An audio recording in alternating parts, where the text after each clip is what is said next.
Saya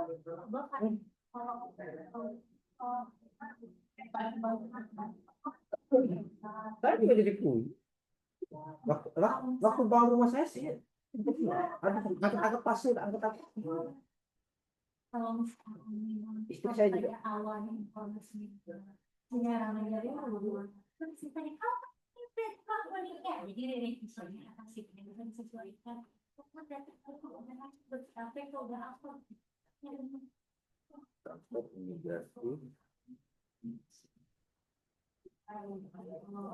Hai, Assalamualaikum warahmatullahi wabarakatuh. Ohayou gozaimasu, minasan. Nah, ini video kedua dari bagian 1 untuk belajar dasar perawatan lansia. Nah, yang kali ini kita akan membahas di bagian 1 bab 2-nya, yaitu peran staf perawat lansia berhubungan dengan etika profesi staf perawat lansia. Oke, kita akan dalam bab 2 ini akan kita pelajari ada 3, yaitu pertama adalah sedikit saya akan scroll dulu. Tarian beda-beda. Beda ya? Sampai apa aja yang bertumbuh. Oh iya. Oh, Ya, kita sudah mencapai di halaman 16. Peran staf perawat lansia berhubungan dengan etika profesi. Nah, kita akan belajar 3 subbab di sini mengenai etika profesi staf perawat lansia. Terus yang kedua itu di kerjasama dengan berbagai profesi lain di halaman 19. Itu yang kedua. Dan yang ketiga adalah layanan perawatan lansia di halaman 22. Ya, layanan perawatan lansia. Saya ulangi lagi, 3 subbab penting dalam bagian 1 bab 2 adalah etika profesi staf perawat lansia, kemudian kerjasama dengan tim lain, dan yang ketiga adalah layanan perawatan lansia. Itu subbab yang akan dibahas dalam kesempatan kali ini. Yuk kita kembali ke etika subbab pertama, etika profesi staf perawat lansia di halaman 16. Konstruksi. Ya, kita tahu tentang lain. Ya. Dalam etika profesi staf perawat lansia itu ada pertimbangan privasi, ya. Kemudian kedua itu menjaga kerahasiaan, ketiga larangan pembatasan fisik, keempat kekerasan, ya. Jadi ada 4 etika profesi staf perawat lansia. Saya ulangi lagi, yaitu pertimbangan terhadap privasi, menjaga kerahasiaan, larangan pembatasan fisik, dan keempat adalah kekerasan. Kita akan membahas satu persatu. Nah, apa yang dimaksud terhadap etika profesi staf perawat lansia, pertimbangan terhadap privasi? Jadi kita nanti akan sering mengganti pakaian, menggantikan popok, menggantikan spray, kemudian memandikan, dan lain-lain sebagainya. Sehingga tubuh pengguna, area-area sensitif, area-area privasi pengguna itu terlihat oleh kita ataupun terlihat oleh orang lain. Nah, bagaimana kita bisa dengan menjaga privasi mereka, walaupun kita membantu menggantikan popok, mengganti baju, memandikan, bagaimana area-area privasi tersebut tetap kita jaga, ya, jangan sampai terekspos oleh atau terlihat oleh orang-orang yang tidak harus kita perlihatkan, seperti itu ya. Menjaga bagaimana mempertimbangkan rasa malunya mereka, ya, rasa malunya mereka. Jadi kalau kita mandi, bagaimana kartennya, bagaimana gorden mandinya itu ditutup sehingga tidak terlihat oleh orang lain selain kita yang merawat dan lansianya sendiri. Kemudian masuk ke kedua adalah menjaga kerahasiaan, ya. Menjaga kerahasiaan. Apa bedanya tuh menjaga privasi dengan kerahasiaan? Privasi itu lebih ke mempertimbangkan rasa malu. Kalau kerahasiaan lebih ke data diri pribadi, ya. Seperti bisa bisa kita baca sama-sama. Di sini informasi pribadi, ya, mengenai usia, alamat, riwayat kesehatan, ya, yang kita share tanpa izin dari lansia itu tidak boleh, ya.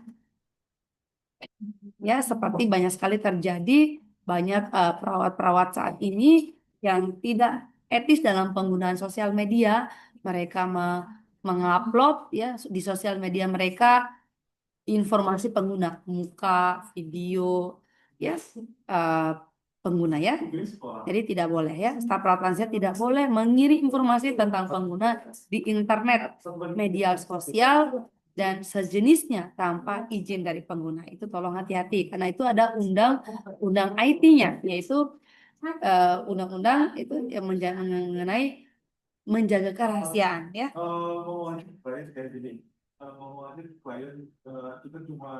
Kemudian yang ketiga adalah larangan pembatasan fisik. Ya, bagaimana kita memanusiakan manusia.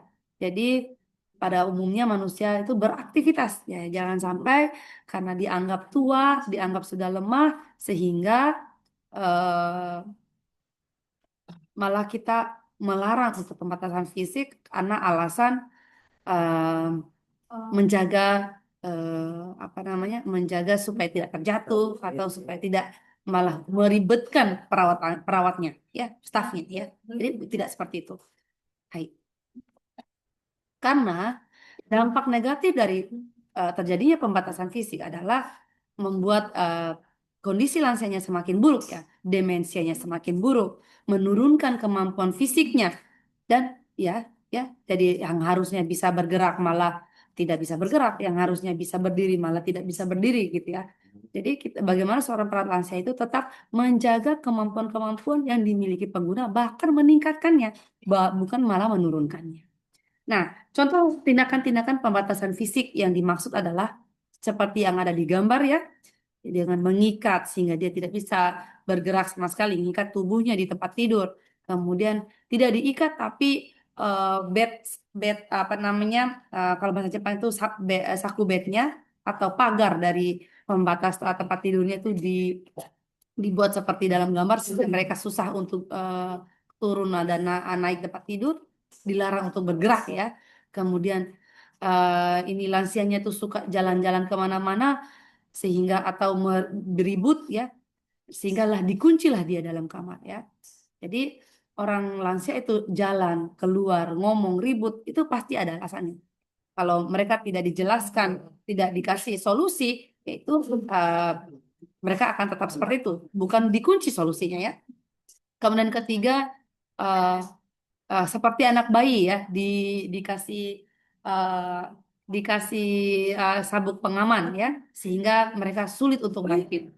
Kemudian yang kelima adalah meminumkan obat psikotropika dengan dosis berlebihan yang tidak dianjurkan, ya, tanpa anjuran dari dokter, ya. Jadi banyak yang menggunakan obat ini tujuannya itu untuk yang ribut, yang suka kemana-mana, yang selalu pipis, yang sudah dikasih makan terus dia mengatakan tidak makan, gitu. Jadi dikasih obat ini supaya dia tenang, ya, tujuannya.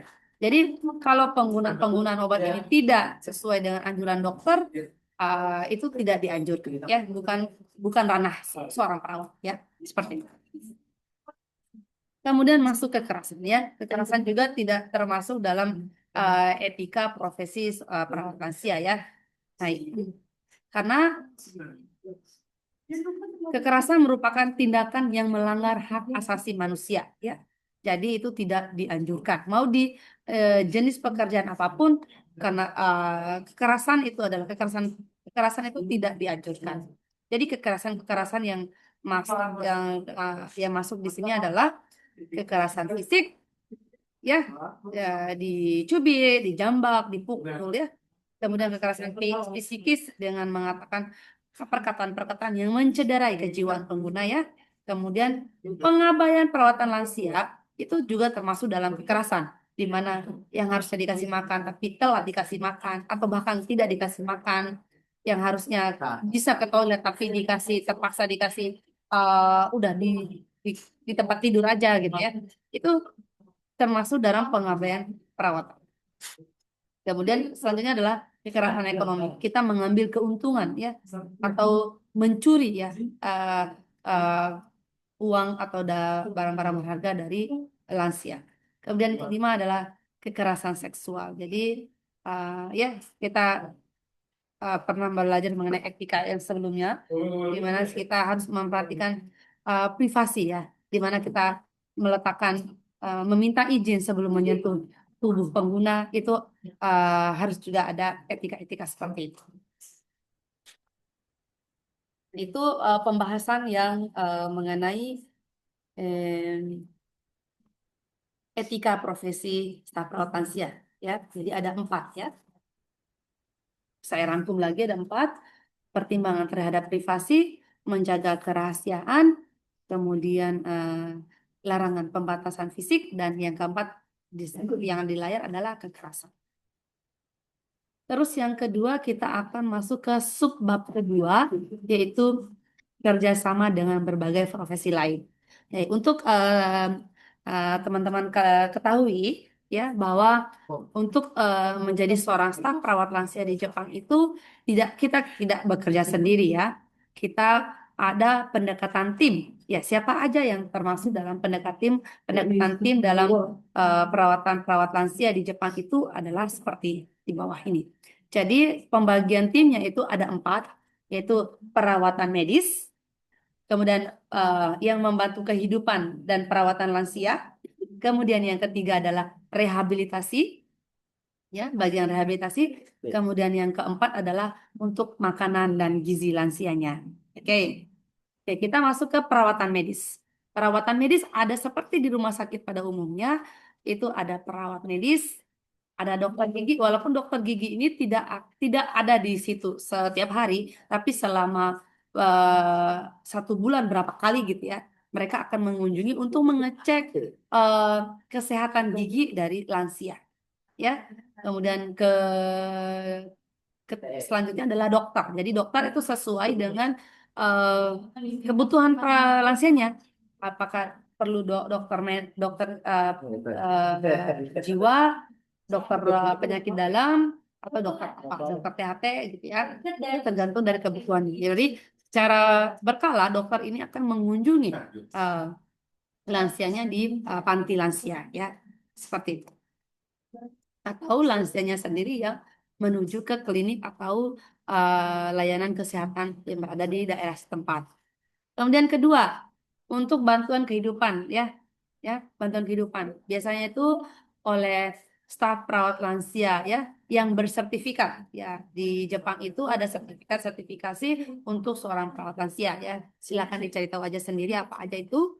Kemudian untuk pekerja sosial ya, pekerja sosial juga ada sertifikasinya, ada level-levelnya, ada ujiannya. Kemudian yang ketiga adalah spesialis dukungan perawatan lansia atau kita lebih kenal disebut keamaneja ya, keamaneja dalam bahasa Jepangnya atau manajer keperawatan. Nah, keamaneja ini adalah orang yang lebih berkonsultasi sama keluarga dengan pengguna apa-apa aja yang mereka butuhkan ya, seperti itu. Jadi mereka akan membuat rencana perawatan ya, seperti itu, yang melakukan tindakan untuk memenuhi kehidupan sehari-hari adalah staf perawat lansia yang bersertifikat dengan pekerja sosial. Kalau keamanejanya adalah lebih ke pembuatan rencana asuhan keperawatannya, seperti itu. Baik, lanjut ke rehabilitasi. Rehabilitasi juga ada 3 timnya dalam rehabilitasi. Ada terapi fisik, terapi okupasi, dan terapi wicara. Terapi fisik lebih ke bagian-bagian tubuh, alat gerak, bagaimana dia bisa beraktivitas ya. Kemudian terapi wicara untuk bicara, menelan ya. Menelan, bagian otot-otot menelan itu yang dilatih. Kemudian terapi okupasi bagaimana dia bisa menggunakan alat-alat kehidupan yang kecil-kecil ya, barang-barang kecil, bagaimana bisa menulis, ya, memegang sendok ya, dari kekakuan-kekakuan sendi dan otot mereka itu bagaimana rehabilitasi terapis okupasi ini yang melatihnya supaya bisa kemampuan sendi dan ototnya ini tetap terjaga. Baik. Kemudian lanjut adalah untuk ahli bagian makanan dan gizi. Jadi bagian ahli makanan dan gizi ada juru masak dan ahli gizi ya. Ahli gizi juga ahli gizi yang bersertifikat. Seperti itu. Nah, setelah kita mengetahui pendekatan tim ya yang ada di perawatan lansia, kita akan lanjut ke pembahasan selanjutnya adalah peran dan fungsi profesi lain. Ya, kenapa harus ada profesi lain dalam perawatan lansia ya?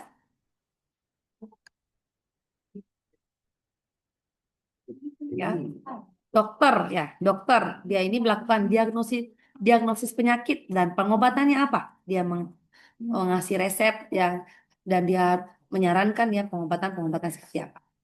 Nah, setelah itu perawatlah lah yang melakukan perawatan untuk pemulihan kesehatan dan membantu pemeliharaan medis di bawah arahan dokter ya. Seperti itu. Ya, seperti di slide awal, di lembaran awal saya sudah menjelaskan ya tenaga profesional yang melakukan rehabilitasi ya, terapis fisik ya, melatih kemampuan gerak seperti berjalan, kemudian terapi okupasi untuk menjalani aktivitas keseharian, dan terapis bicara adalah bagaimana melatih lansia-lansia yang mengalami kesulitan bicara dan menelan atau dalam bahasa kedokterannya kita sebut deglutisi ya, deglutisi. Nanti ada versi bahasa Jepangnya juga, nanti akan dibahas di eh, channel lain ya. Nanti kalau khusus di eh, link ini hanya di video ini hanya membahas SSW Kaigo untuk bahasa Indonesianya saja supaya tidak tercampur ya. Baik. Masih lanjut ke tenaga profesional lain ya. Ini ahli gizi ya yang membuat daftar makanan dan pertimbangan keseimbangan gizi ya seperti yang kita tahu semua. Kemudian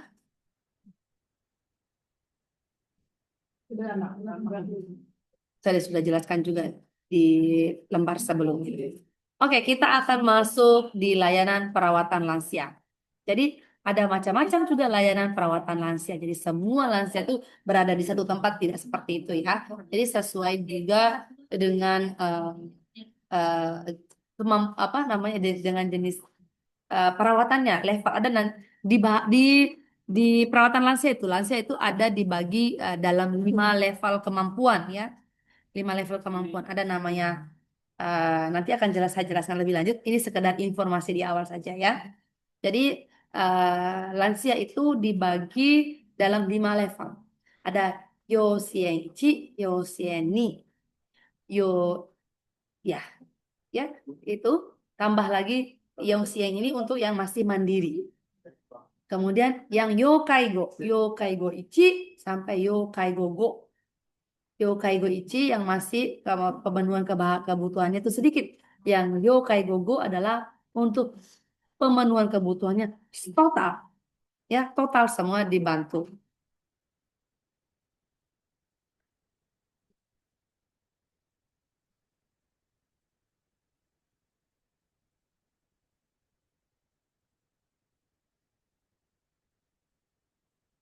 Nah, layanan perawatan lansia ini apa aja? Ada garis besar ya, layanan perawatan lansia.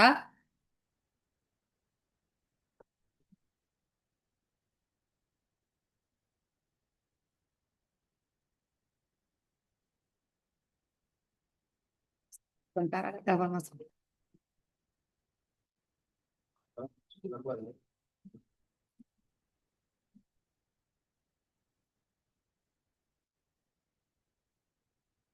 Oke, secara garis besar, layanan perawatan lansia ini ada layanan kunjungan, ya, kunjungan ya, jadi lansianya itu didatangi. Kemudian layanan ambulatori, ya, layanan ambulatori ini yaitu ya seperti ada arti kata bahasa ambulan, ambulan itu bisa bergerak, ya, nah, ambulan itu atau disebut day service, ya, di mana lansianya itu datang di suatu tempat fasilitas lansia sorenya dia pulang. Itu maksudnya ambulatori ya. Atau disebut kalau lebih dikenalnya dalam bahasa Indonesia itu rawat jalan. Yang tadi itu kunjungan, dikunjungi, home service, home, datang ke rumah ya.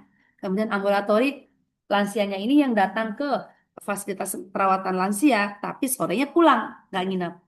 Kemudian yang ketiga, layanan inap. Ya, layanan inap ini artinya inap, nginap ya. Jadi dia tinggal di perawatan lansia. Apakah itu secara short time, pendek, atau panjang waktunya.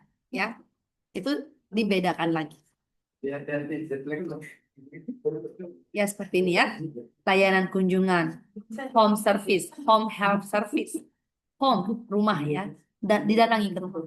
Layanan ambulatori, dari rumah menuju ke day service atau ke panti lansia yang cuma hanya 1 hari ya. Tidak nginap, pulang lagi sorenya. Jadi PP dia. Kemudian layanan inap, dia masuk dan tinggal di dalam uh, layanan inap. Seperti itu. Ya. Oke, kita masuk ke alur ya. Bagaimana sih proses perawatan lansia? Jadi kalau di Indonesia, kalau yang pernah belajar keperawatan, ada namanya ASKEP, asuhan keperawatan. Itu yang kita bahas sekarang ya. Dalam Hai. Hai, ini adalah pembahasan terakhir untuk proses keperawatan lansia di subbab kedua. Maaf, bab kedua, bagian 1, bab 2. Nah, jadi yang membuat rencana tadi adalah rencana perawatan itu adalah care manager atau manajer keperawatan ya. Nah, staf perawat lansia hanya melakukan perawatan lansia sesuai dengan yang direncanakan ya. Dengan mengupayakan dukungan kemandirian. Apa maksudnya dukungan kemandirian? Dukungan kemandirian adalah apa hal-hal yang lansia ini bisa lakukan, disuruh lakukan sendiri. Jangan semua dibantu. Itu maksudnya dukungan kemandirian. Jadi, rencana asuhan perawatan lansia itu berbeda dengan lansia yang lain. Jadi lansia A, lansia B, lansia C itu rencana asuhan keperawatannya berbeda karena kebutuhan si A, kebutuhan lansia B itu berbeda. Ya, perlu dipahami itu ya. Jadi nggak semua pelayanan atau perawatan yang si A akan sama dengan perawatan ke lansia B. Ya, harus sesuaikan dengan kemauan, dengan kebiasaan, ya, dengan harapan-harapan lansianya tersebut. Karena pelaku utama dalam perawatan lansia adalah lansianya sendiri. Ya. Oke, alurnya bagaimana? Alur dasar proses perawatan lansia. Seperti ya. Di sini kita melakukan pengkajian atau penilaian. Kita kaji dulu, kita nilai dulu ya. Setelah itu, setelah kita melakukan pengkajian, kita bisa menyusun rencana ya, rencana perawatan. Kira-kira dia butuh apa. Setelah kita menyusun rencana, kita melaksanakan atau melakukan implementasi kalau dalam bahasa familiarnya di asuhan keperawatan ya. Kita mengkaji, menilai. Kemudian selanjutnya adalah kita susun rencana, planning ya. Setelah itu dari rencana-rencana ini kita akan melaksanakan rencana ini. Nah, dari pelaksanaan ini kita evaluasi apakah tindakan ini berhasil atau sesuai yang diharapkan atau tidak. Seperti itu, kita evaluasi. Sesuai dengan harapan atau tidak. Seperti itu. Nah, berakhirnya pembahasan alur dasar proses perawatan berakhir juga di bagian 1 bab 2. Jika ada pertanyaan, silakan komen. Bye bye.